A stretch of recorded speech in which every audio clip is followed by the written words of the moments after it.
forí balẹ̀ mo wá rí. Fáṣíwájú ọba. mo forí balẹ̀ mo wá rí o.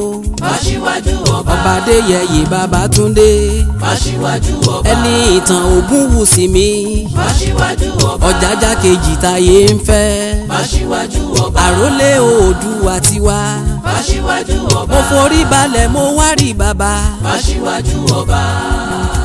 ènìyàn jẹ̀nìyàn láyé ọba jọba lọ tọrọ àwáwí kọ́ lásán ìjòyè jùjòyè láàfin ọba tó jẹ tíran Yorùbá nílọsíwájú ni mo wá kí tálàáfíà ń jọba ní gbogbo òlú tí ń bẹ nílẹ̀ káàárọ̀ oòjíire olórí ládéládé aṣíwájú nínú ọba Babatunde Adeyeye Enitan Ogunwusi Ọ̀jájá kejì ni mò ń wí mo parú burúbú fáṣíwájú nínú ọba aládé gbogbo mo súnmọ́ ba níwọ̀n ẹgbẹ̀je mo jìnnà sọ́ba níwọ̀n ẹgbẹ̀fà àrọ́bà fi ń lọ bá ń pa ikú bàbá yèyé ọ̀ọ́ni rìṣà kádé ó pẹ́ lórí kí bàtà ó pẹ́ lẹ́sẹ̀ kẹ́ ẹ bá wọn gbó kẹ́ ẹ bá wọn tọ́ kẹ́ ẹ bá wọn pẹ́ bí àwọn àgbàkàgbà kan ọjọ́ òun àná tí wọ́n gbogbo fọmọ owú ṣòǹdè nífẹ̀ẹ́.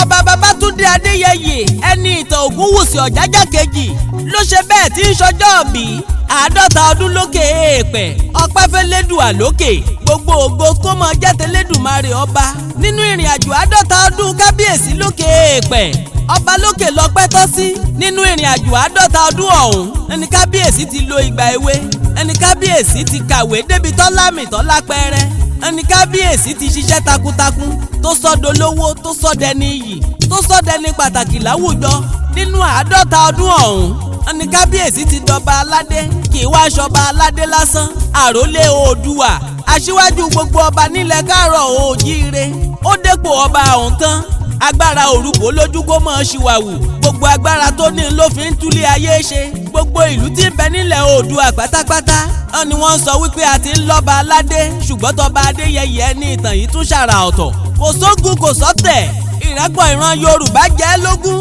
gbogbo ipá tó ní gbogbo agbára tó ní kíran Yorùbá ó mọ̀ wà nípò ẹ̀yìn ní lé kiri iwájú lójúgun ń gbé iwájú gangan ní tiwa irú ọba bẹ́ẹ̀ yẹlẹ́ni àpọ́nlé ó yẹlẹ́ni àyẹ́sí ó yẹlẹ́ni à ń kì ó yẹlẹ́ni à ń kí ọba adániwáyé ńlọ kọ́kọ́ sọ́dẹni àpọ́nlé ẹni bá ṣàpọ́nlé ọ̀ọ́ni rìṣà ara rẹ̀ lọ́pọ́nlé ẹni bá fojú dọba àwòwò ẹni Olúwa pè ló yàn ẹni tó yàn ló fẹ́ ẹni tó fẹ́ ló ṣe lógo kábíyèsí ọba Babatunde Adeyeye Enitan Ogunwusi Ọ̀jájá kejì adániwáyé ti yàn ọ́ fẹ́ nínú ìrìn àjò 50 ọdún lókè èèpẹ̀ ọpẹ́ ńlá kó mọ jẹ́ tẹlẹ́dùà lókè Comrade Sunday Ọládìran Kẹ́hìndé Ọlágòkè Táíwò Ọlágòkè àtolúfẹ́mi Ajíbóyè àwọn ló pe èmi Ọ̀gẹ́fìlà Ayọ̀dèjì ọ̀jọ̀gbọ́n akọrin kéwì pèdè bí ẹni jẹ̀kọ́ yangan sórí aago wọ́n ní kí n bá wọn ṣe yìí lórí orúkọ èkeje tìlú Ilé Ifẹ̀ olórí èkeje tìlú Ilé Ifẹ̀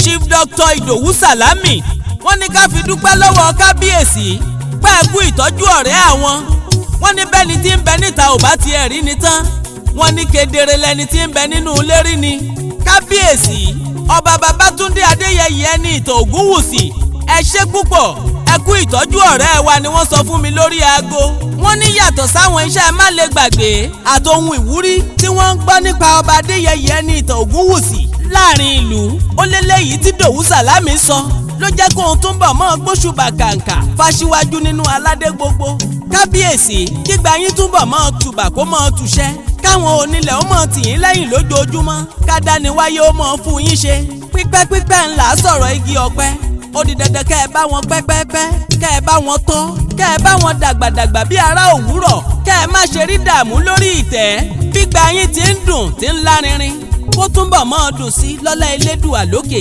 Comrade Sunday Ọládìran Kẹ́hìndé Ọlágòkè Táíwò Ọlágòkè àtolúfẹ́mi Ajíbóyè àwọn ni wọ́n ń sọ wípé kábíyèsí ọba Babatunde Adeyeye Enitan Ogunwusi Ọ̀jájá kejì àwọn tó láyé ò ní fi yín sílẹ̀ lórí àpèrè ọba Adeyeye Enitan Ogunwusi ẹ ò ní bá wọn ṣiṣẹ́. mo forí balẹ̀ mo wá rí. Fáṣíwájú ọba. mo forí balẹ̀ mo wá rí o. Fáṣíwájú ọba. ọba Adeyeye Babatunde. Fáṣíwájú ọba. Enitan Ogunwusi mi. Fáṣíwájú ọba. Ọ̀jájá kejì táyé ń fẹ́. Fáṣíwájú ọba. àrólé Oòduà tiwa. Fáṣíwájú ọba. mo forí balẹ̀ mo wá rí bàbá. Fáṣíwájú ọba.